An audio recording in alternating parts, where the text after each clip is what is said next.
Good morning, everyone. Welcome to our webinar. This webinar is going to deal with modeling segmented systems in OpticStudio. We're going to use the James Webb Space Telescope as an example.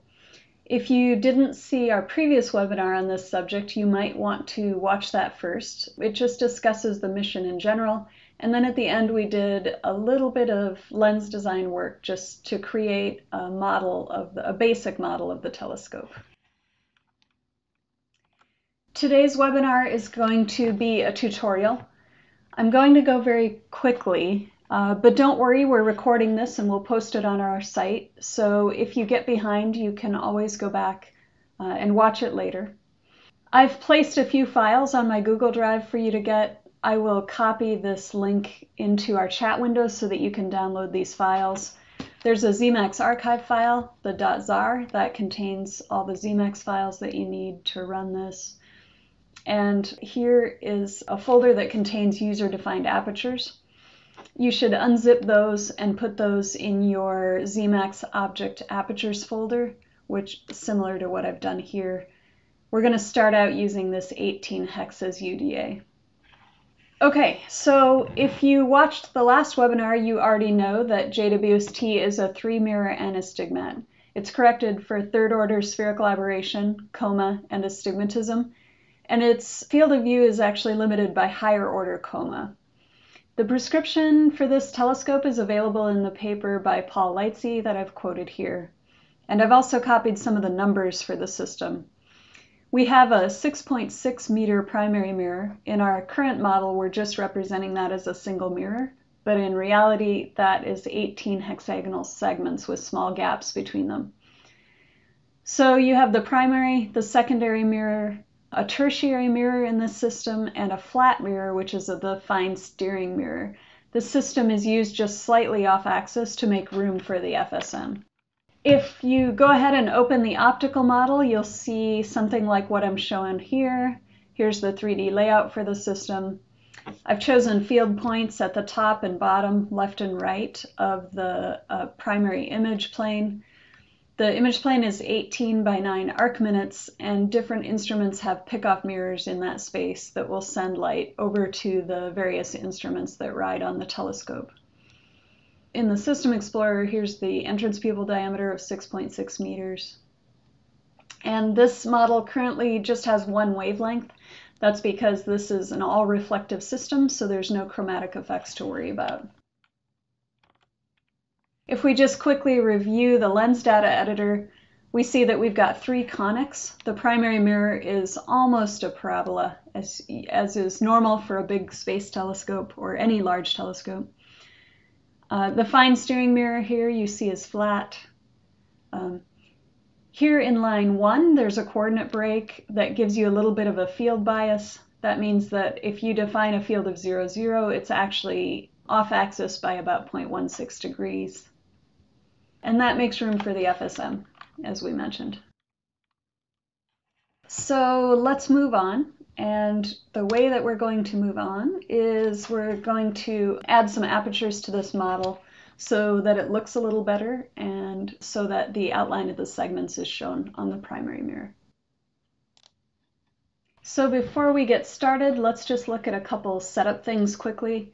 I'm using Zemax OpticStudio 16.5 Service Pack 3. If you're using a different version, things might look a little bit different. I've got the System Explorer pinned open. That way I can see the aperture, the field angles, and the one wavelength I defined, which is 1 micron. If I double click on the fields, I get a spreadsheet format for the field angles, and I can drag that over and lock that here. I tend to work using under the window options, dock all windows to a single workspace, because I think it keeps things a little more tidy as I move the windows around. And let's look at a couple things before we start. Let's look at a spot diagram first. I'm just going to do this for 1 wavelength. I will leave all fields. I'm going to increase the spot density a little bit.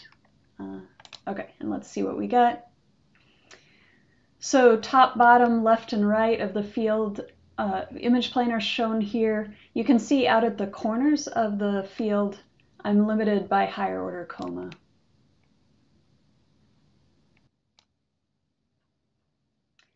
And let's also look at footprint plots, which show the apertures and where the spots fall on each of these mirrors. The footprint diagram is the most useful thing for adding apertures. So I'll do this at all field points. It doesn't matter which surface I start at because I can move around in the spot diagram. I'm going to uncheck use symbols for now because I think it makes the plot too clunky, and I will let it delete the vignetted rays. Okay. And this is surface 1, which is the coordinate break field bias, so no rays are shown. If I click anywhere in this field, I can move to the next surface. So here's a dummy surface that I just used for plotting purposes called plot begin. Here's the primary mirror. The primary mirror acts as the stop for the system, so we do expect all the spots to overlap here. Here's the secondary mirror. You can see that it's a little bit off axis. Here is the tertiary mirror. You can see that we're only actually using the top half, so we probably want to go and put an appropriate rectangular aperture on that. Here's the FSM, which is flat. You can see we're a little bit off axis on that too. We probably won't change that. We'll just increase the diameter a little bit. This is another coordinate break, so no rays are shown. Surface 7 here. And finally we get to surface 8. You can see that the focus spots here are kind of hard to see. So I can go back to the settings and turn on use symbols so that I can see this a little better. And now you see that the spots form a rectangular shape, so we should probably add an aperture to the image plane, a rectangular aperture to the image plane, so that this makes more sense. Okay, so normally I would add apertures by trial and error, but in this case I have figured out ahead of time what all the numbers should be, so this is going to go pretty quickly. If I go over to the lens data editor, let's start with the image plane. I'll open the properties, surface properties, and go to the aperture line. I want a rectangular aperture, and in this case, I want it to be 400 millimeters by 200 millimeters.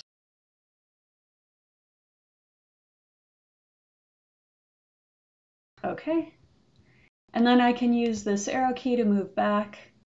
Let's go to the FSM. I can see that the clear aperture is currently about 82 millimeters. Let's put a circular aperture on there with a semi-diameter of 90.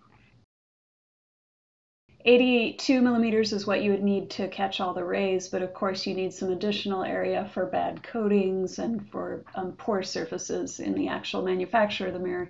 You probably need more than 90, more margin than this even, but this is a good guess to start with. And then let's go back to the tertiary. The tertiary was very off-axis. We're going to use an off-axis rectangular aperture in this case. We'll make it 350 by 250.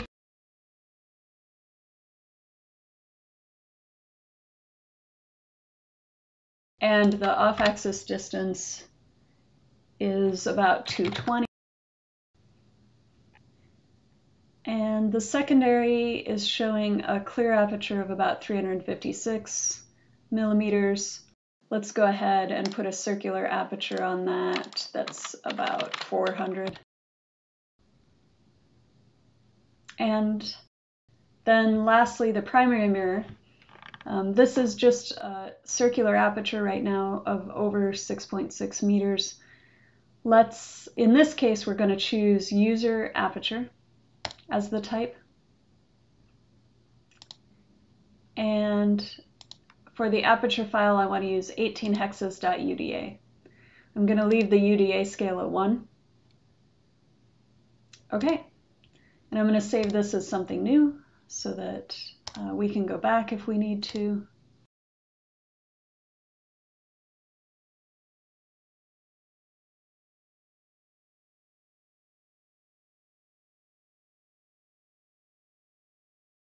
And let's go to the footprint diagram and see what we've got. So here's the image plane. That looks pretty good. It's a little bit oversized. And I'm going to turn off use symbols.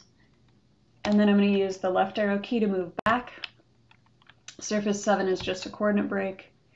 Here is surface 6, the FSM. It looks like all of the images fit well on that mirror. The FSM is at a stop, more or less, so we do expect all the fields to overlap there. Here's the tertiary mirror with the off-axis rectangular aperture. That looks good now. You can see that it's not at a stop, so the beam walks all over the mirror. Here is the secondary mirror, also not quite at a stop. And the primary does act as the stop of the system, and now you can see the 18 hexagonal segments. You can see that now the percent rays through is lower than 100% because this aperture is trimming rays. And if I back up to the plot begin surface, the apertures aren't drawn, but it will delete all the rays that are vignetted. Note that we don't have enough rays on here to resolve these gaps properly, so we're getting kind of random sampling of those gaps. Okay, and let's go and see what's going on the 3D layout plot. You can see that now we can see the 18 segments. You can see that especially well if I switch to the XY view. And here's the isometric view. You can see the rectangular image plane and the rectangular tertiary. Okay, let's look at a couple things. Let's update the spot diagram. They'll look a little bit different because there's some vignetting due to the hexagonal apertures now. Incidentally, I usually, over here in the System Explorer, change this update to editors only. That way all of my open analysis windows won't update every time I change a number. I find that that sometimes slows me down too much. Okay, let's look at the point spread function, and the wavefront for this system.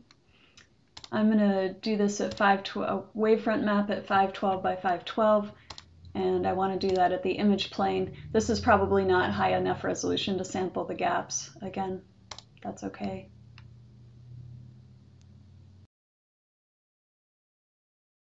So here is the wavefront map. You can see that there's some residual coma. You can see that the gaps are not perfectly sampled here. They tend to change size. Here they're missing. That's because we're undersampling the gaps.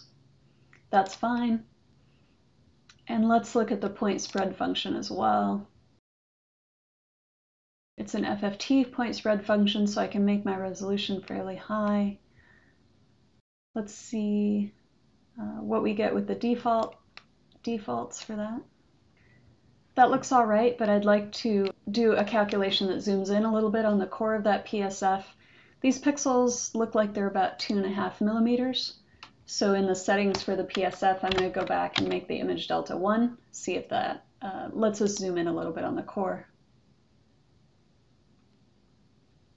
It does. And you can start to see the first airy ring here. And then let's also look at a log plot of that. So over here in the settings, if I choose logarithmic, now you can see the hexagonal structure of this thing starts to appear. There's 6 arms on this PSF. That's what we would expect. And you can see that the core takes on, and the rings take on some hexagonal structure as well.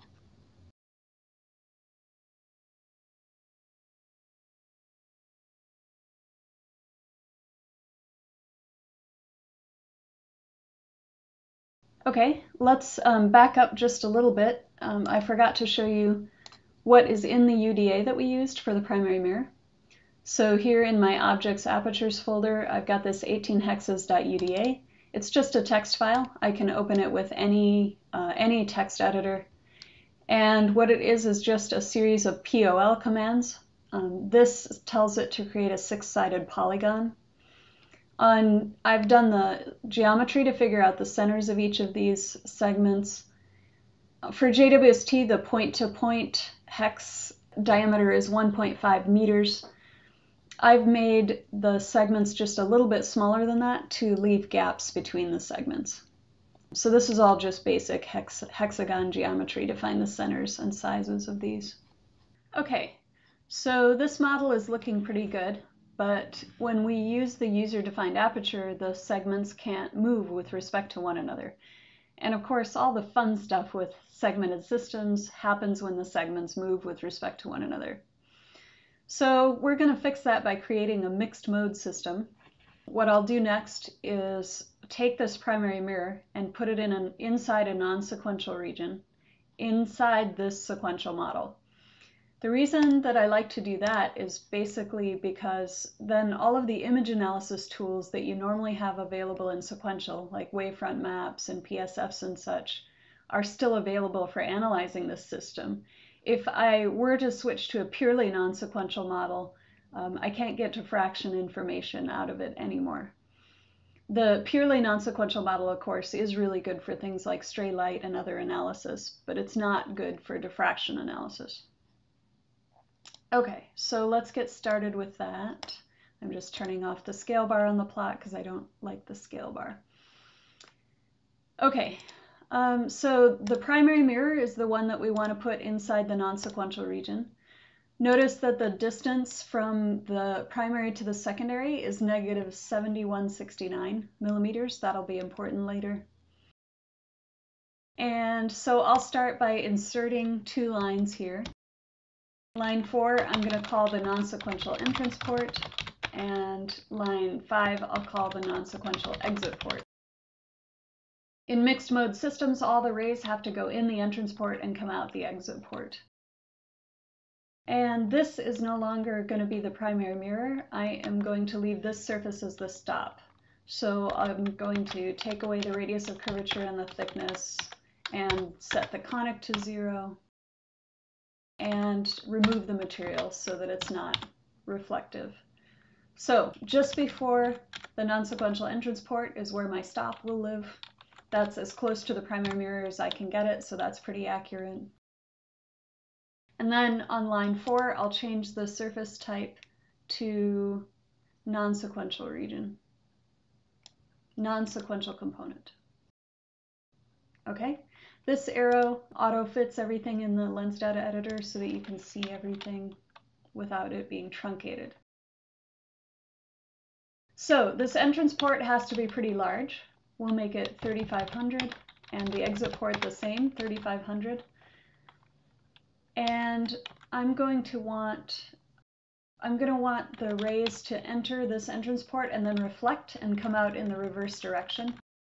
So I'm going to go over here on line 4 into the reverse rays column and set it to 1.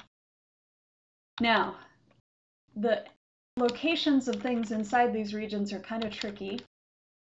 Under the draw ports column, I've set that to 3 so that the layout plot will show all the ports that we're talking about here. The exit location, this is the location of line 5. I'm going to put that 100 millimeters behind the entrance port, so that'll be to the left. It's giving me an error now because it's expecting the rays to go into the non-sequential region and then come out the exit port, which at the moment it can't do because I don't have any mirrors in there yet. Okay, so that gets our non-sequential region started. Now we need to go see what's in the non-sequential region, which is actually nothing yet. So under Setup, the Setup tab, I'm going to choose the non-sequential editor and open that up. And you can see that right now there's nothing in there. Let's start out by putting a primary mirror in there that's just a single part, for troubleshooting, one step at a time.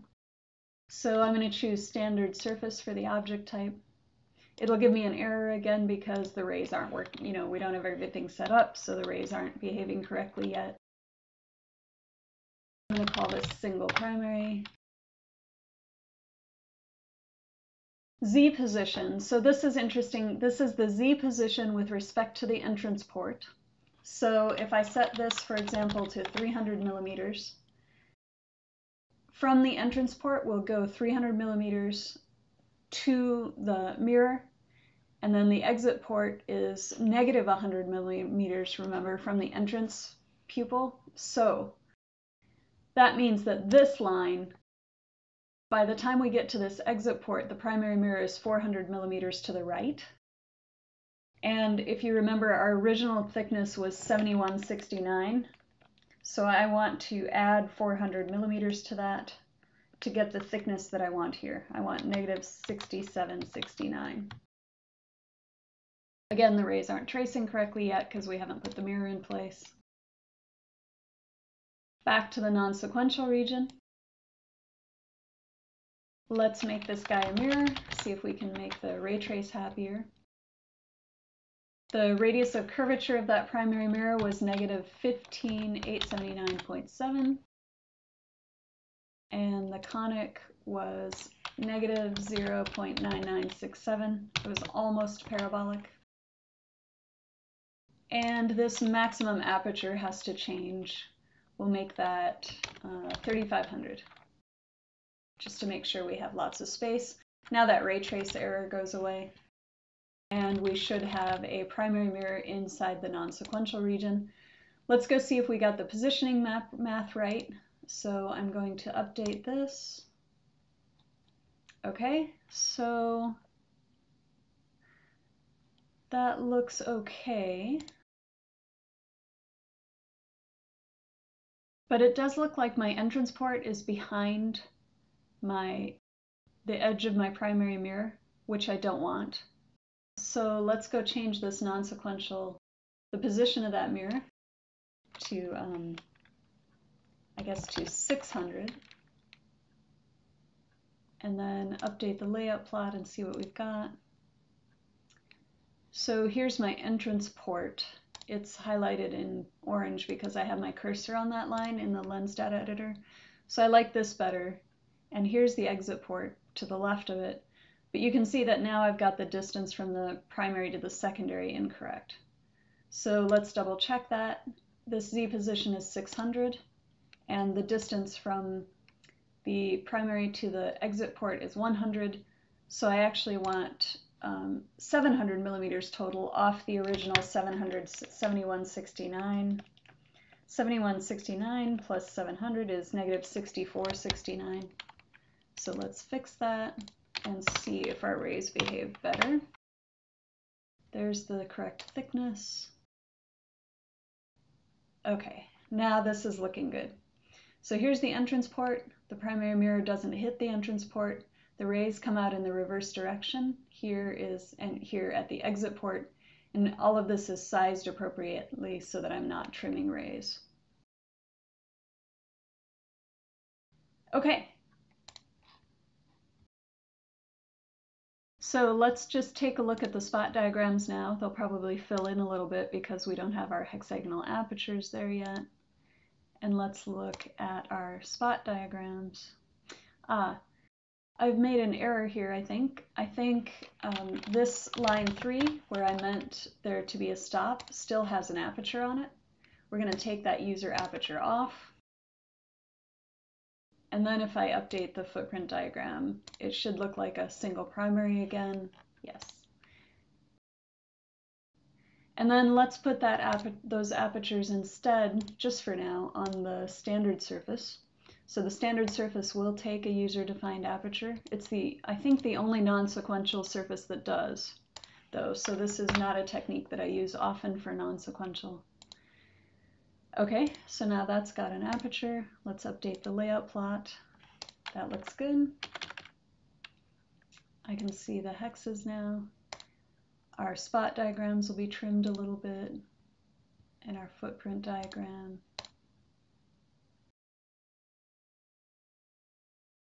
Will also be trimmed. Now it's vignetting rays.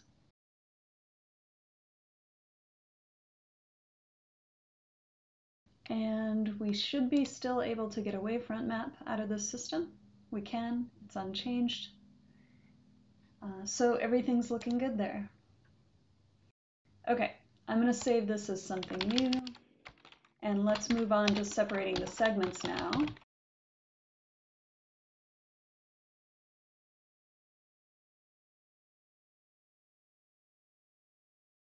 So everything looks good with this model.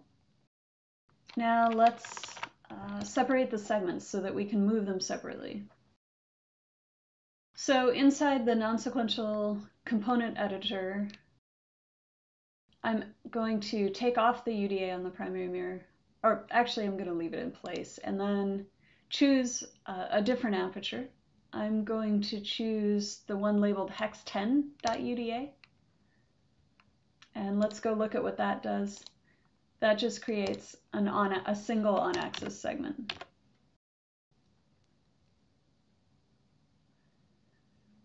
So we can cut and paste this segment until we have the 19 segments that we want. So I'm going to do copy object, insert object after, and then I can also do paste object. Paste object. I can do that in groups of 3 until I get my 18 segments, 19 because I'm including the on-axis segment. So I'm going to choose copy objects and then paste objects a few times.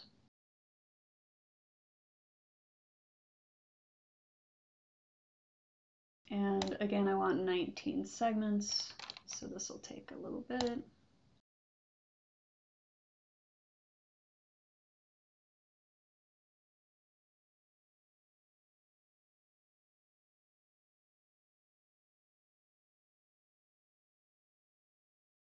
Delete the extra ones. Okay, and then I am going to go through and rename all these. This will be a little tedious, so I think I will pause for a minute while I finish that. Okay, so I just updated the comment lines so that I could tell the difference between the segments. You can see that they're all the same. They're all taken from the same parent primary. And now I just want to go into each line and update the UDA for each one. Each of these is just a hex that's in a different center location. And I've just named them in order. You can use these arrow buttons to move between surfaces without closing the object properties. And I'm just gonna keep the recording running while we do this so that you have some time to catch up.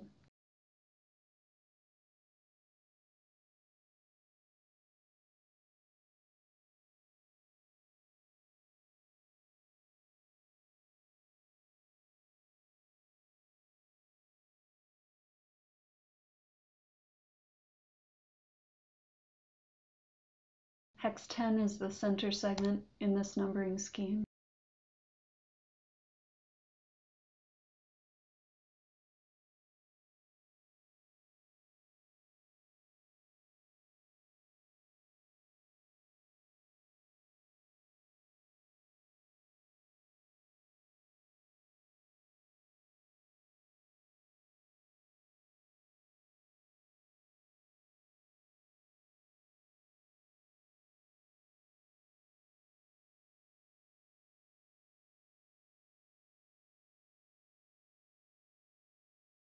Okay, so that's all of the hexagonal apertures.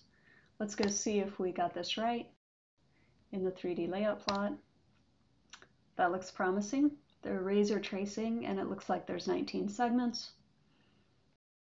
Let's double check the spot diagrams, make sure we didn't mess anything up. And let's look at the exit port, make sure that looks right. Okay, that looks good. And we'll check the wavefront map again to make sure everything's working correctly. Great. Okay, that looks good. Now, this is the part where we can start actually having fun with this model. I can change the Z position of these segments independently and look at the results. So let's make hex number 2. I'm going to give a Z position of, I'm going to add 0.5 micron of piston to that segment, hex 2. And let's do hex 5. I'm going to add, subtract 0.5 micron. So that'll be 599.9995. So on line 2 and line 5 in the non-sequential component editor, I've added some piston. Let's go see if we can see that in the wavefront map.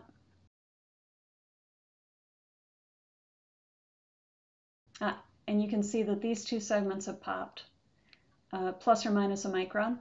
We did half a micron, but of course the primary is double pass, so you get a micron of error out of each of those. Also notice that now you can only see the piston. The coma is still present on the rest of these segments, but it's too small to be seen at this scale. And if I go and look at the spot diagram, I don't expect any change here due to the piston errors. That's, of course, because piston doesn't really affect the ray trajectory much, and the spot diagram just shows the geometric ray trajectory. Okay, so I'm going to go back and reposition those, and then let's try something. So let's work with, let's see, hexagon number 8. Let's work with hexa 8. So the center of that segment is located at about 2.6 meters up from center. In theory, I could tilt this segment, but remember that this is a segment that's taken out of a parent, and the vertex of the parent is at 0. So if I do a little bit of tilt about x, I'm not quite sure how much to do, I'll try 1e to the negative 4th.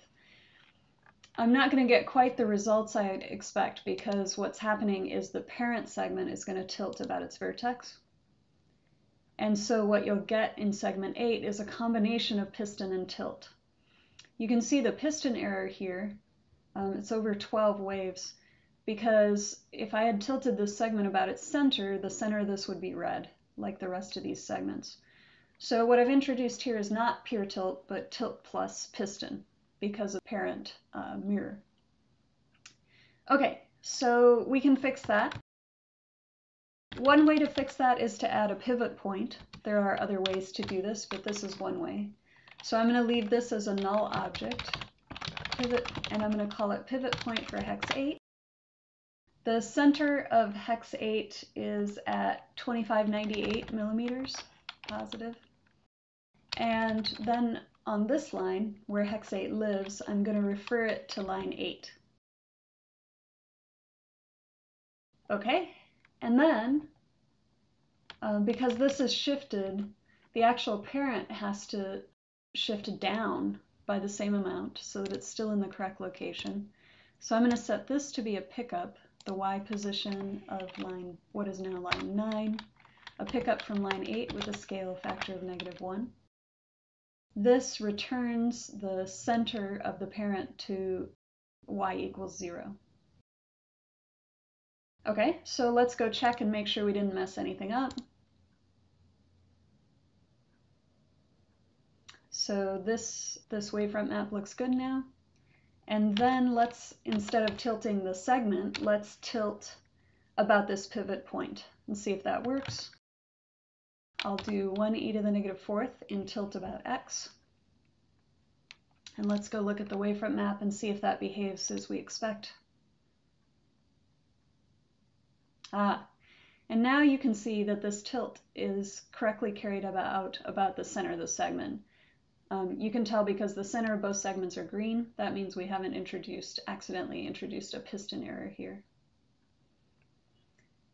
Okay, so obviously you could repeat that for all of the segments. You could give each one a pivot point so that you can tilt them about their centers.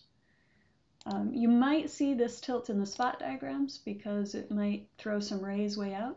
Yep, here's the spot from our tilted segment way out here, which is separated from the rest of the spot. So there are other ways to create models like this. You can create fully non-sequential models.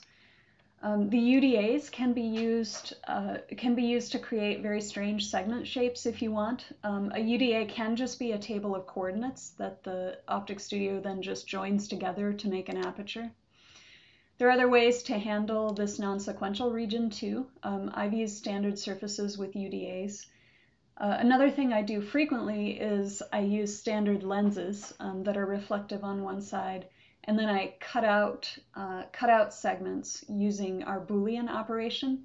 So you would create a standard lens and a hexagonal object in this case, and then you would use the Boolean object to subtract the two so that you're left with an off-axis chunk of the mirror. The advantage of solving this problem using the Boolean technique is then you don't have to worry about these pivot points because you have an object whose center is at its center. There are other ways to solve this problem too. This is just my favorite one. And I will go ahead and finish adding all of these pivot points, and I will put this completed file on the Google Drive too, so that you can download it if you want to see it. And I think we have a question and answer session now, so let's hash over what we've done here and get your questions answered. Thank you so much for your time, and I hope you enjoyed this. Parent mirror, if you adjust the radius of curvature of that parent, you can imagine you're going to have that problem where you get piston at the center of an off-axis segment again.